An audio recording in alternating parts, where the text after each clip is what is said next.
Welcome to Conversations. I'm Muqtadar Khan, your host, and today I'm going to talk to you about President Vladimir Putin's visit to India. He has just concluded his 2 day visit to India. There was much fanfare about it. It was banded as a major strategic development. This is the 23rd India Russia summit, even though there hasn't been one in several years.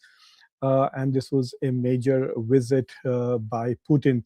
Putin these days, since he was being branded as committing war crimes by the International Criminal Court, and there is a warrant that has been issued for his arrest, he is not able to travel to many parts of the world.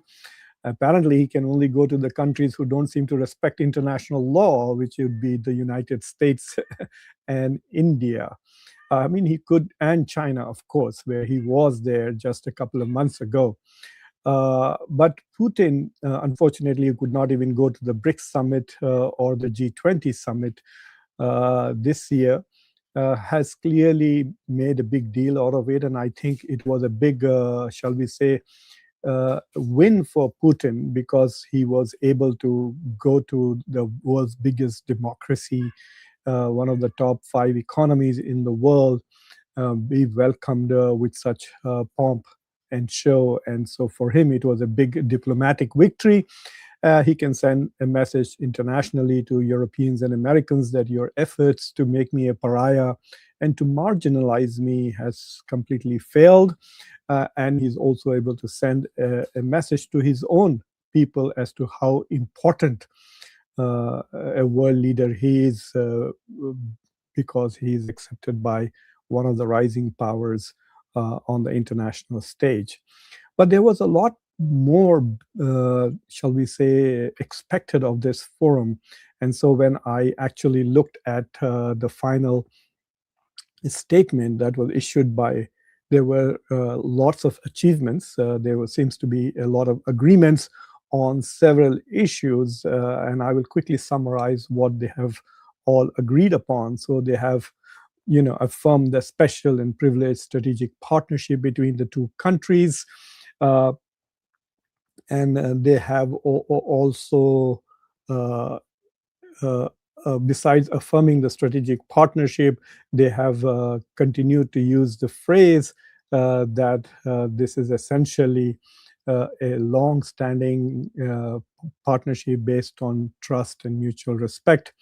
They agreed on long-term economic cooperation. Putin talked a lot about the fact that their trade was as normal as possible, around $69 billion, with India exporting around $5 billion to Russia and importing over $64 billion. The trade deficit is nearly 60 billions with Russia, and most of it was oil importation by India. And they talked about how they would like to make it a $100 billion trade by 2030. There was much talk about defense cooperation, particularly with emphasis on India's strategy of Atmanirbhar, which means to become self-reliant in producing defense and also in manufacturing. So there was this talk about that, okay, there will be a shift in emphasis.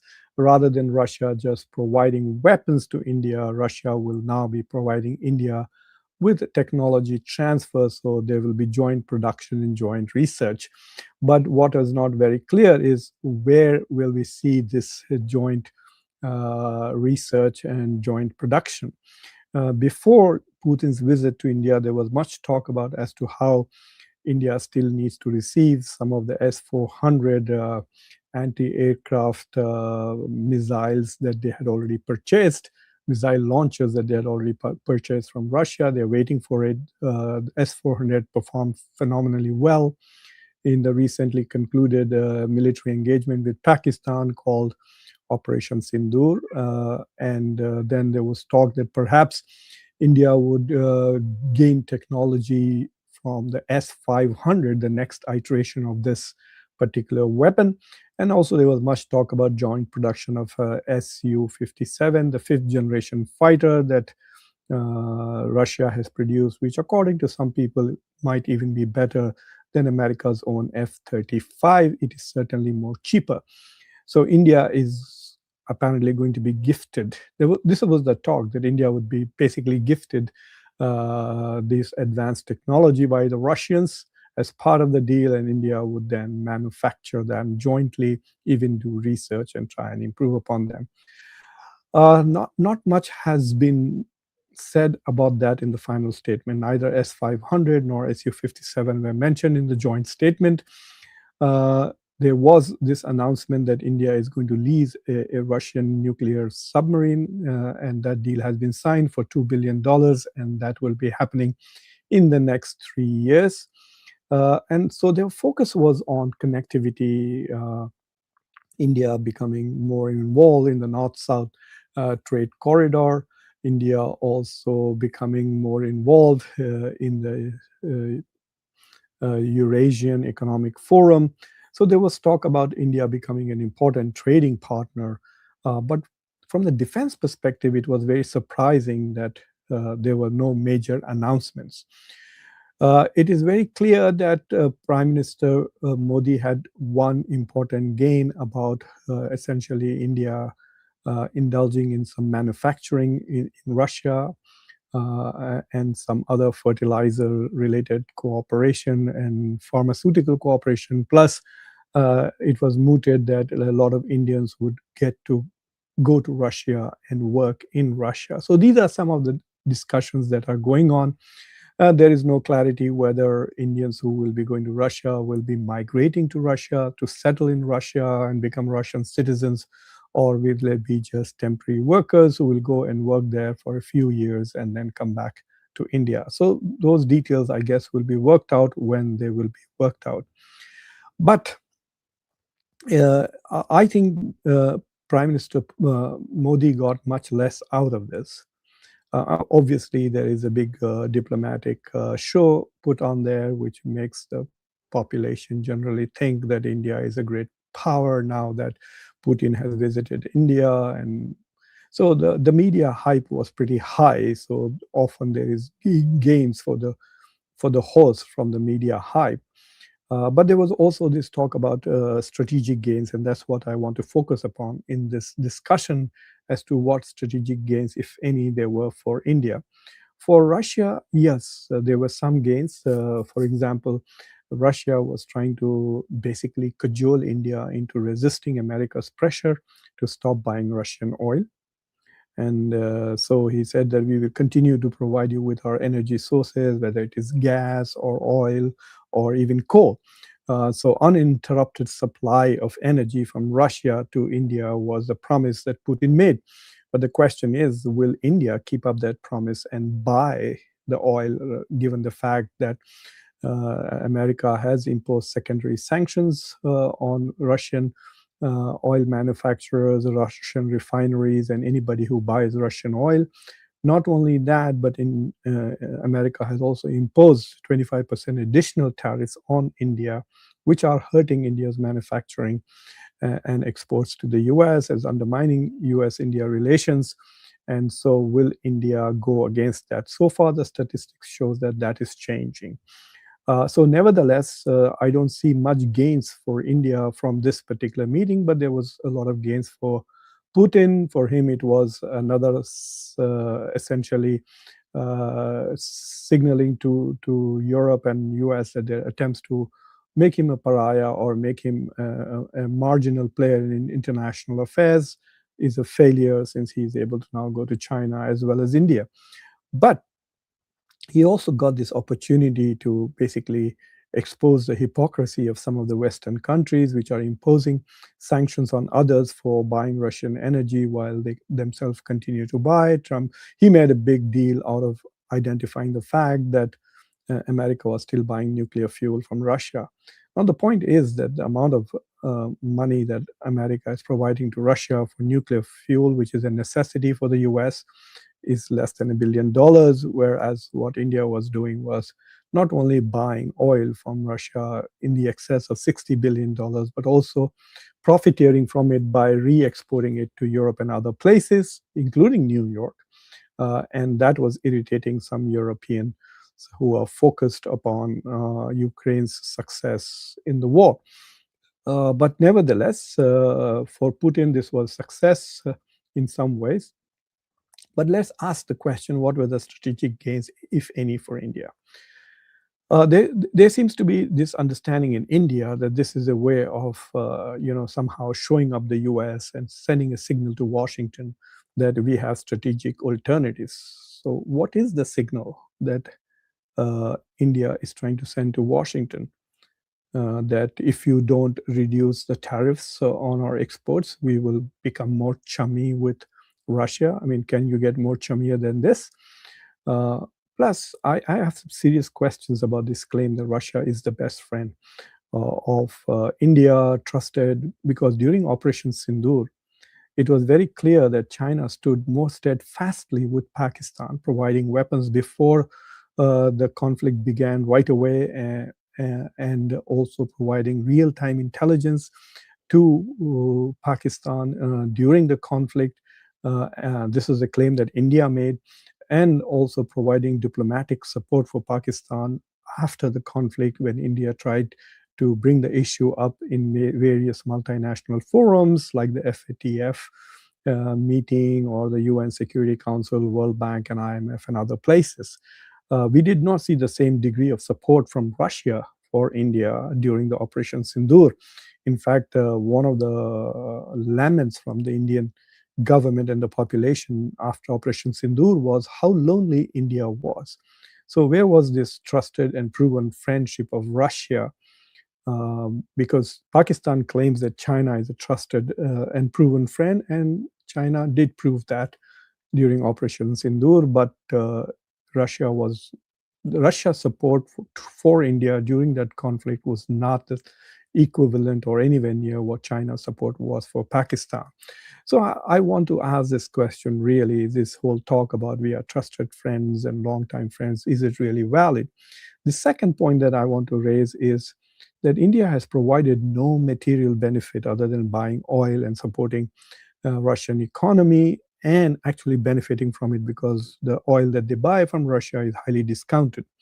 If Russia was trying to sell them at the same price as the Middle Eastern states, then India would probably have not chosen to support Russia and earn the ire of Europe as well as the United States. So India did benefit from supporting its friend financially, but otherwise than that, India has provided no military assistance to its trusted friend, which is fighting a long war against its enemies in the West. So I wonder what kind of friendship is this when a friend in need does not provide any military assistance. China has provided military assistance to Russia, as has North Korea, but not India at all. So anyway, there's a lot of talk. I think the whole purpose of such chatter of great friendships and personal, charismatic relationship is the Indian media basically trying to promote the image of Prime Minister Modi at home and trying to make him look better than he really is. But other than that, I am not very sure. Plus, this whole talk about how Russia is critical, let me give you the numbers and then you decide for yourself. The US India trade is about $130 billion. India Russia trade is roughly half of that, which is $69 billion.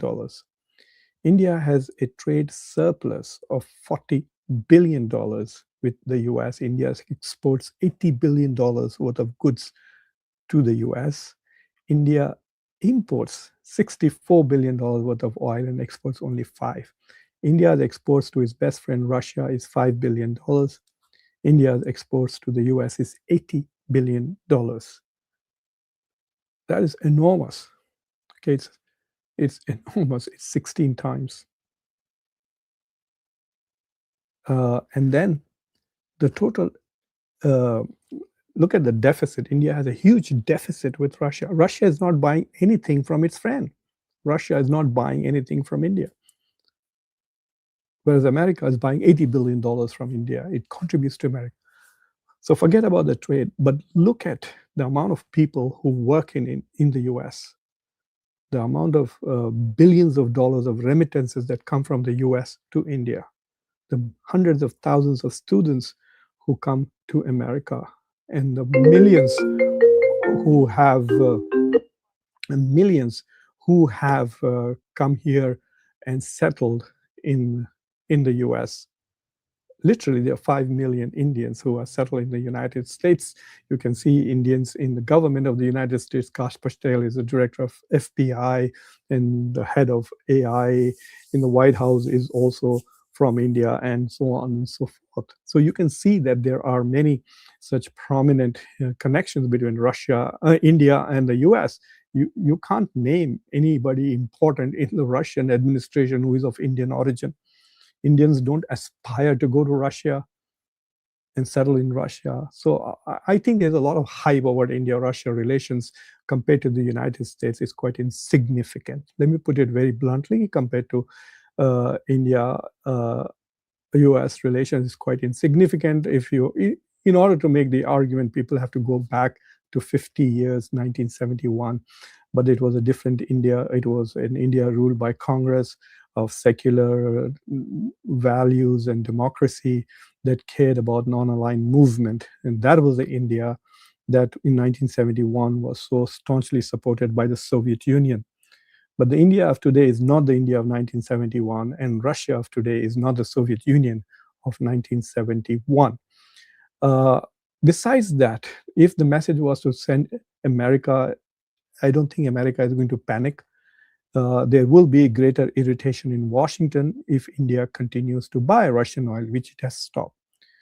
In September, as soon as the US had imposed additional sanctions, India dropped the purchase of Russian oil by 38%, and then in October by 11%. And so it has gone down to nearly half. And we will see what happens going forward.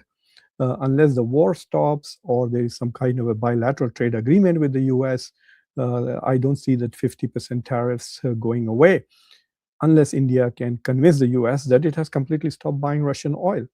But India has actually started doing that, even though Prime Minister Modi is afraid to say that, because then the opposition will call him Narendra Surrender. Not only that, India has upped buying America's natural gas by 70%. So India has bought more American energy and bought less Russian energy in the past 2 months. And so even though Putin may have said that it is unfair of the US to put pressure on India to do all of this, the pressure is on, and India is responding to that pressure from the United States. Will the US be impressed? Not really. Because let me give you an example why the US is not going to be impressed by India's claim that, look, we are getting closer to Russia. You already claim that you're best friends. So how much more bestest friend are you going to become with Russia? And how are you going to try and undermine the US interests? Russia doesn't want to irritate America and undermine its own interests. Russia is lucky that Trump seems to have, for some reason, some kind of a soft spot for Russia. But if Biden was president right now, then this would have been an entirely different scenario today. But anyway, it's not just the Americans who are not going to be happy with all the bromance between Putin and Modi. The Chinese too probably are looking at this and are not being very happy.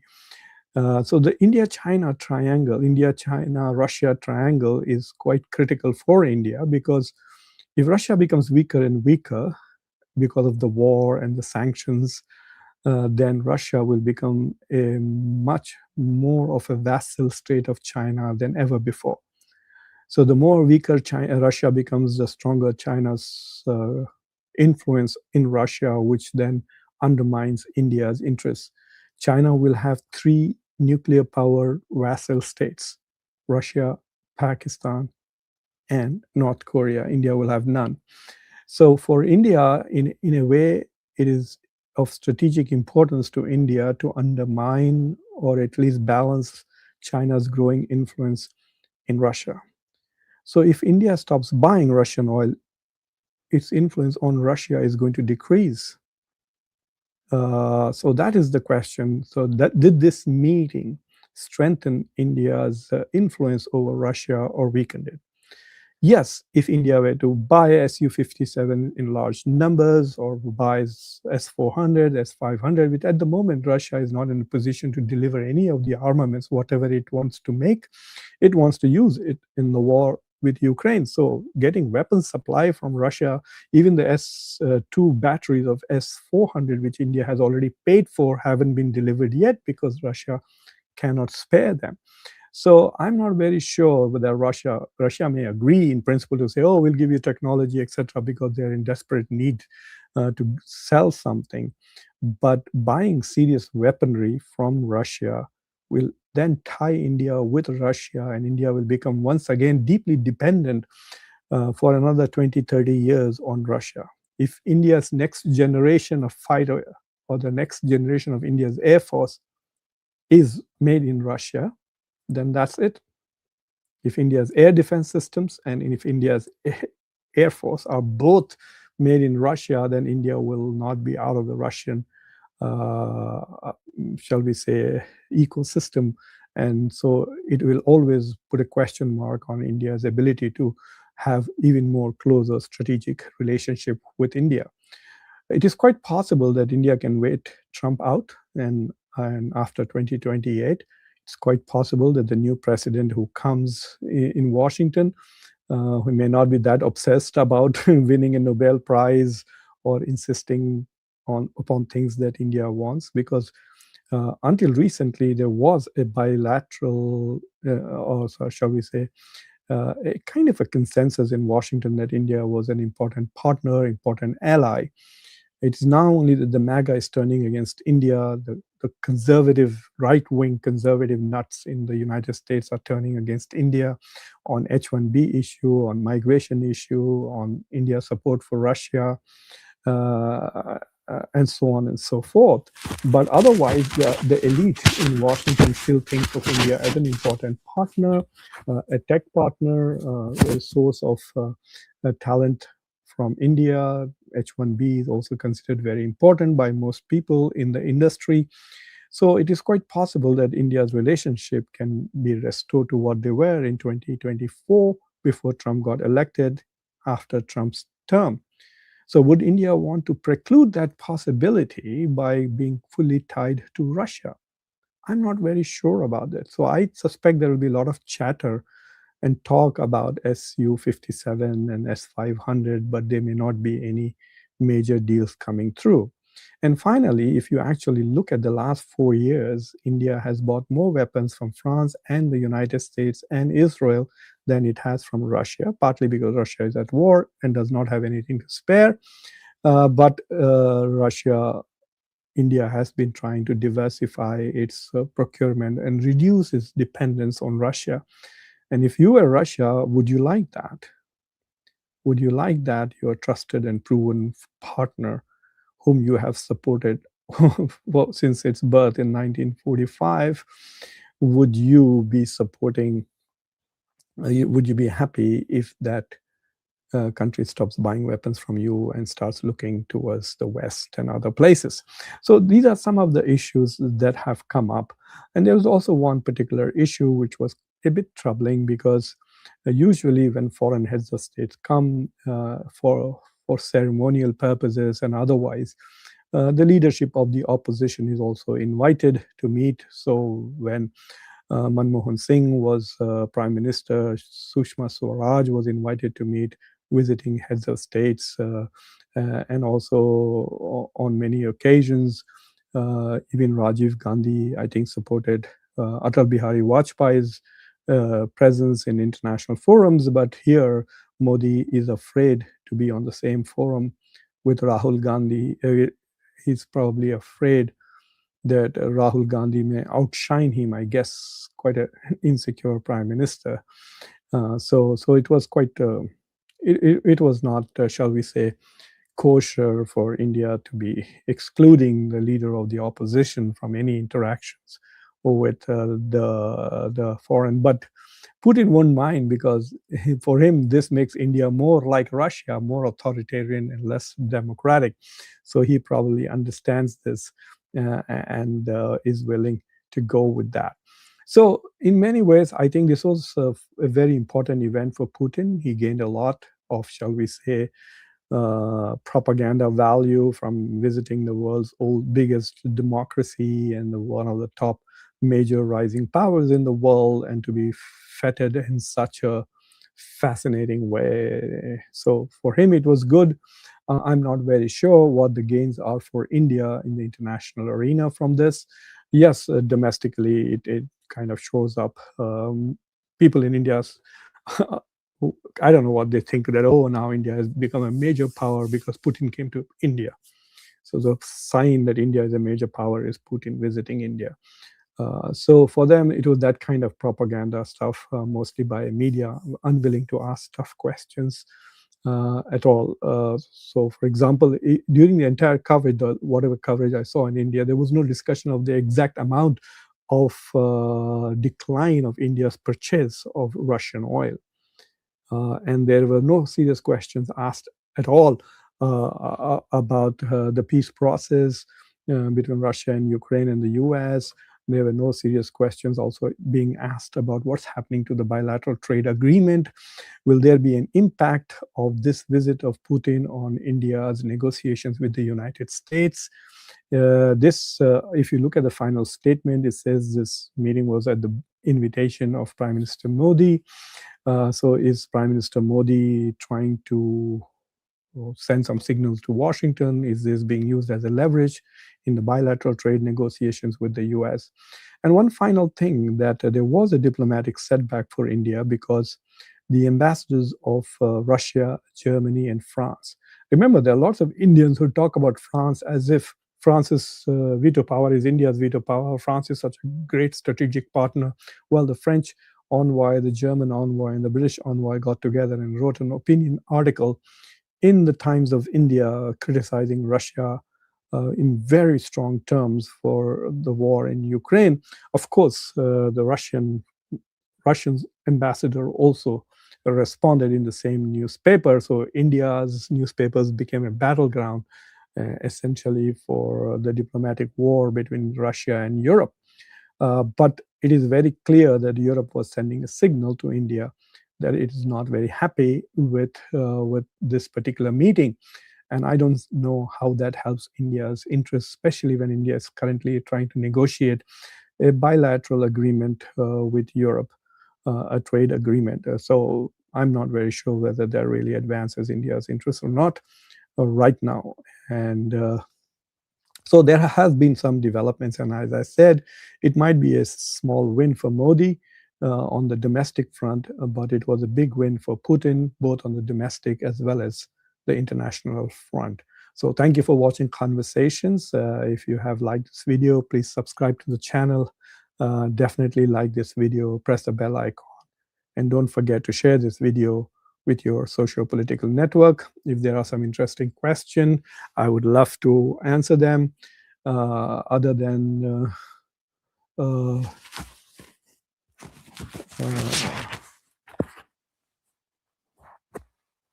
right, there seems to be no interesting questions or comments.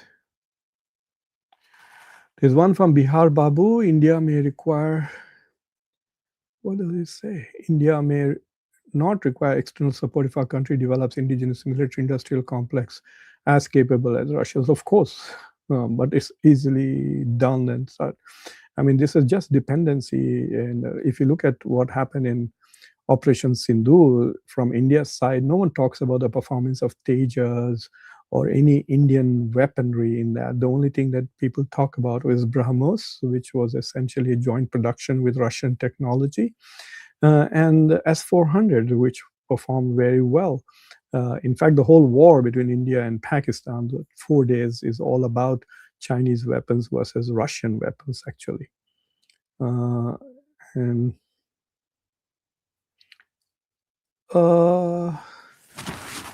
no, most of the weapons imports from Russia right now is just oil. Most of it is oil, very little weapons. Russia doesn't have weapons to export right now. But before the war started, yeah, India's trade was about $10 billion. Most of it was weapons. India bought some tanks. India, and a lot of it is also service of old weapons, the Su-30s, the old MiG-21s, the T-90, I think the tanks that India has, all of that being serviced. So there is weapons related trade. There was a point about 5, 6 years ago where India's entire weapon system was 70% dependent on Russia. Now it has diminished to 35 or 38 or 40 or 50. There are different numbers thrown around, but clearly France and America and Great Britain, the US, India has now bought drones from America. India is buying tanks from America. India is buying jet engines from the US. So I don't know what's going on with India. Will it continue to buy uh, jet engines from the US and also try to buy technology from the Soviet Union or from Russia, the Su-57? There's no clarity on that. Uh, uh, uh, yes, Sunnyside has an interesting observation. I agree with you. Sunny Singh, Russian economy is down. They want trade deals immediately. So Putin wing India and Indians. That's absolutely correct. They want to sell whatever they can to India, especially if India is not going to buy as much oil, then they will be in trouble if the $60 billion worth of oil exports drops to say 2030.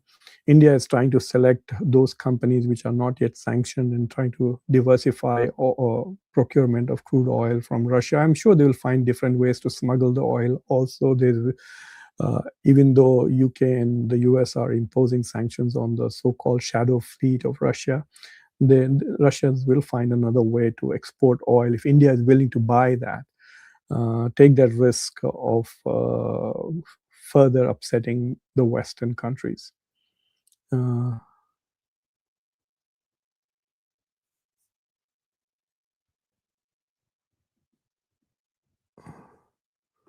well, it's not about being smart. If there is any deal actually that happens, the intelligence will know that these things are not easy to hide. So it's not a major thing not to announce or anything like that. Trump will know right away. The US has such good penetration of Russian intelligence that the US was able to predict the movements of Russian troops before they attacked Ukraine. The US has a pretty good handle on Russia when it comes to intelligence. So if there is any development of a major kind with India, the Americans will know. Uh, any other question?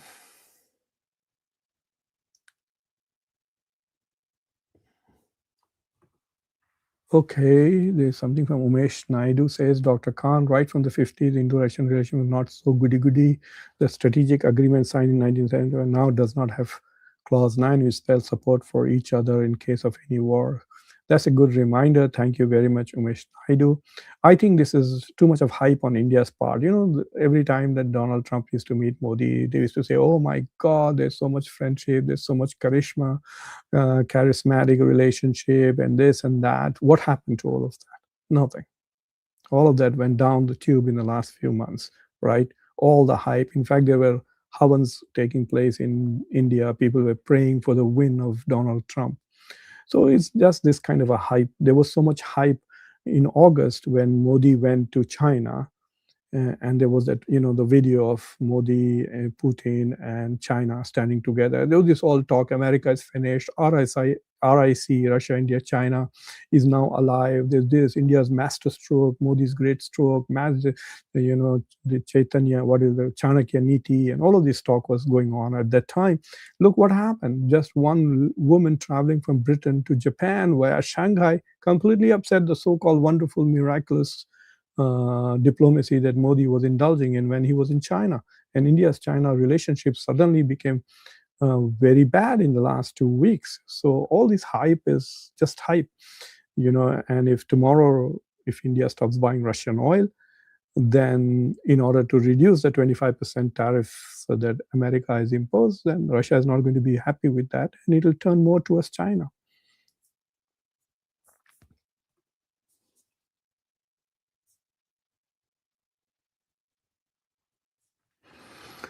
Oh, yes.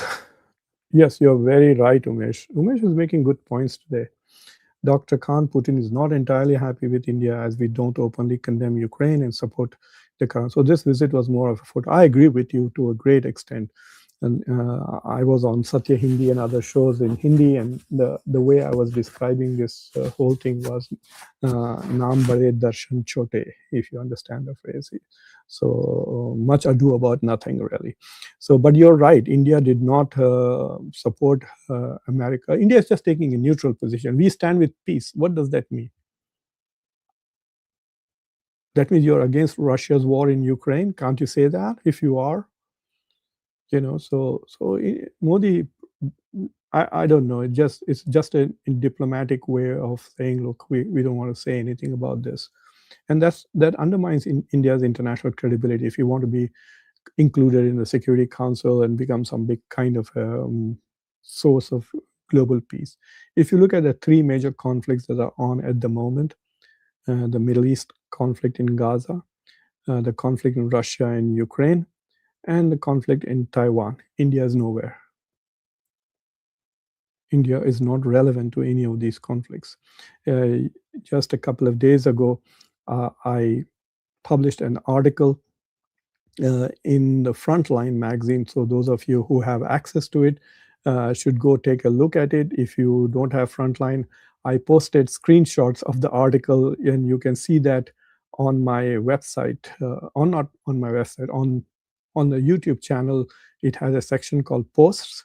So if you go to the posts, you can see this article of mine, which is based on my interviews with various scholars in East Asia. I just went on a tour of Hong Kong, Singapore, China, and South Korea. And this is my assessment that China is rising, America is receding, but India is missing. Because on all major issues, India is either on the wrong side with Israel in Gaza, with Russia on Russia and Ukraine, and then very quiet on the Taiwan issue. So India is not playing as important a role as one would think if you are the biggest democracy and a major world power as India would like to claim. Sunny says Russia and China cannot be trusted. Can India be trusted? I'm sure they are asking this question. Uh,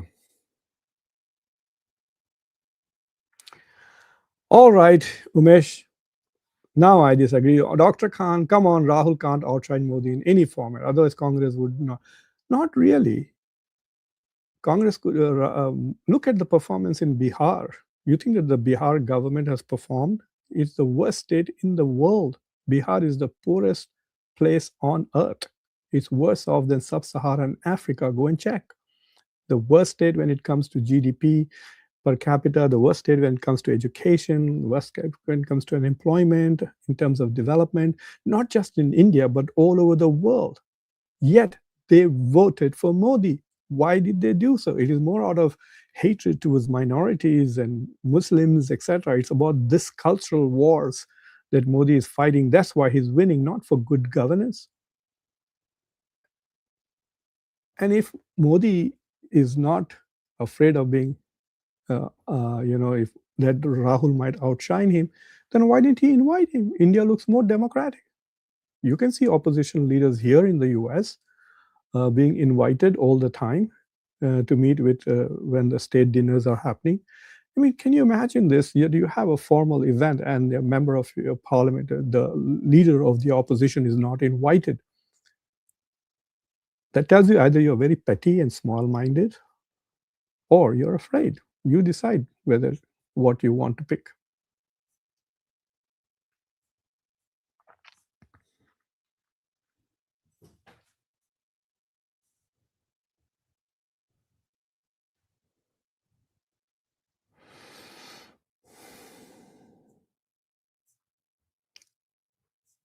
Okay, so not anything interesting, no more interesting questions. But anyway, so thank you for watching Conversations. Like this video, press the bell icon, share this video with your social political network. I've uploaded two very interesting videos, one with Ambassador Ketan Shukla talking about Russia's visit. His views are different from mine. He thinks this is a win-win for India. So if you are interested in that point of view, you can see his arguments. You heard my take on it. It's a small win for Modi, big win for Putin. Ambassador Shukla thinks it is an equal win for both of them. So you can watch that. It's in Hindi. I also uploaded a video with a very distinguished Indian economist who talks about the Indian economy. So what is the strengths of Indian economy and what are the weaknesses of the Indian economy at the moment? So you can see those two interesting videos there. So anyway, thank you for watching Conversation. Take care. Bye.